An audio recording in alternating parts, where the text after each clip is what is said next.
Kung problema mo ngayon, kung kailangan mo na bang i-upgrade yung business mo from non-VAT registered to VAT registered, or nasa punto ka na ng pagninegosyo mo ngayon mga boss, na wherein napipressure ka na,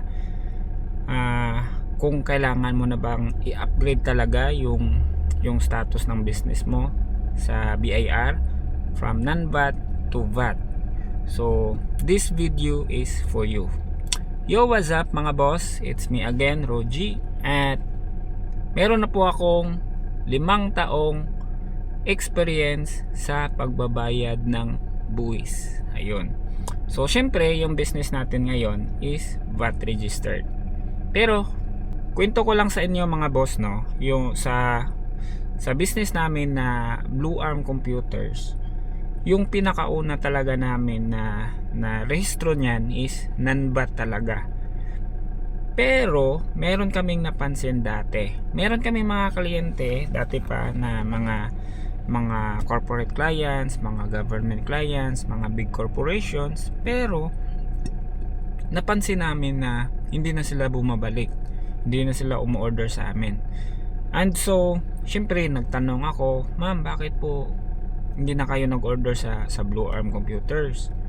So merong mga nag-reply, sabi nila, "Sir, hindi na kami pwedeng o-order sa inyo dahil non-VAT po yung resibo na binibigay niyo. At kailangan po talaga sa opisina namin na VAT registered talaga para ma-declare daw nila as expenses." So yun, I studied, tapos nagtanong ako.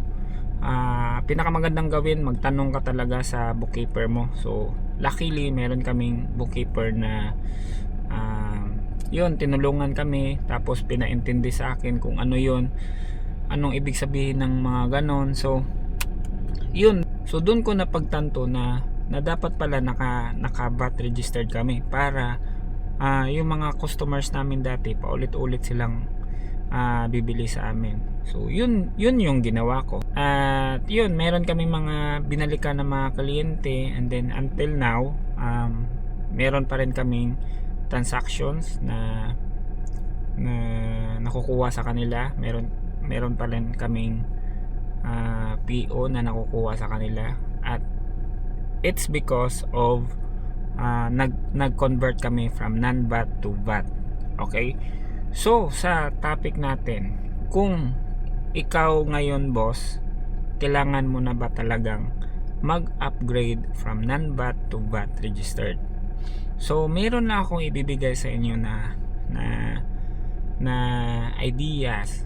Based lang po ito sa experience ko. Hindi po ako expert sa mga taxation. Meron po tayong mga expert talaga dyan, pero ito based lang po ito sa experience ko po. So unang-una po, pinakaunang rason talaga bakit ka magko-convert is, number 1, kung meron ka ng mga customers talaga na nagdi-demand talaga ng VAT registered na receipt.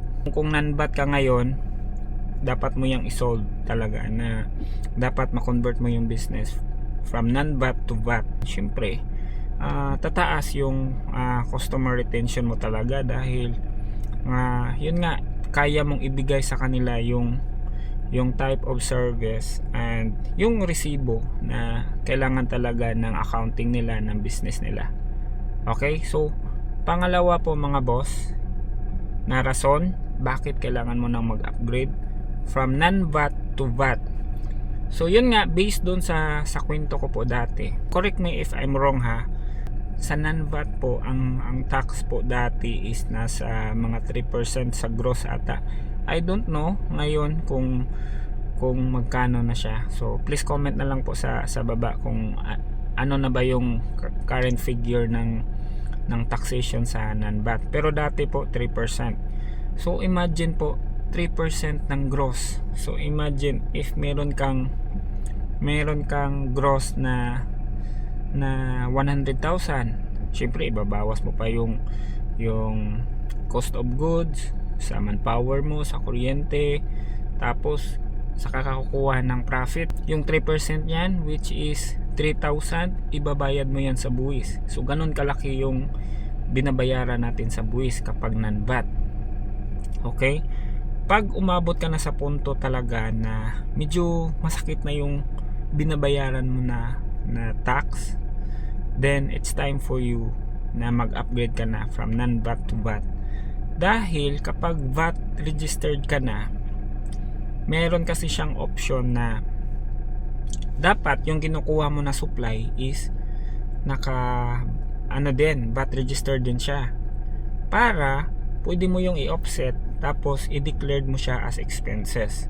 So technically yung nagbabayad talaga ng buwis niyan is yung customers, 'di ba? So ulitin niyo na lang po yung video. So technically yung customer talaga nagbabayad ng taxes.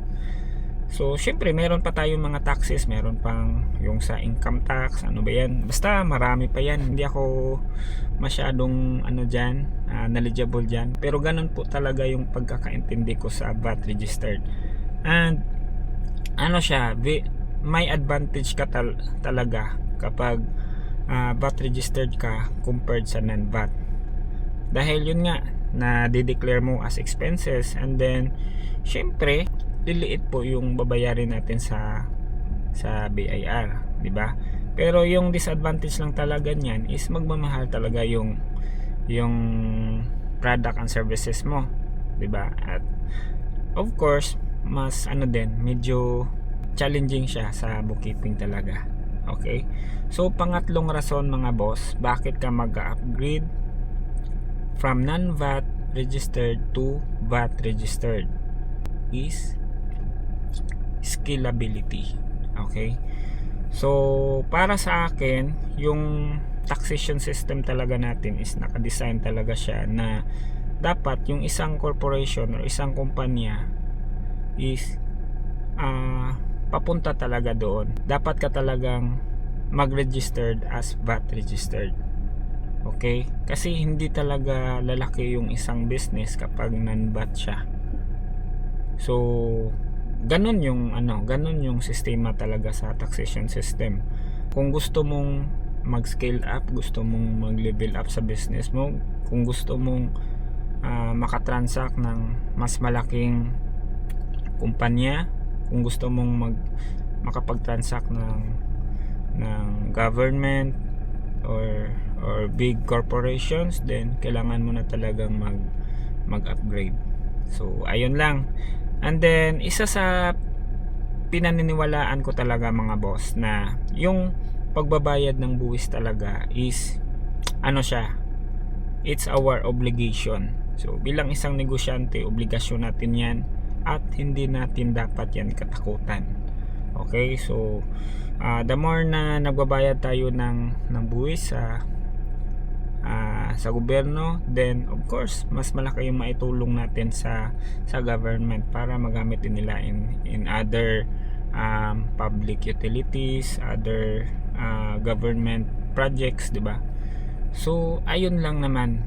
I hope na meron kayong natutunan sa video na to, and then please comment down below if meron akong mali na nasabi.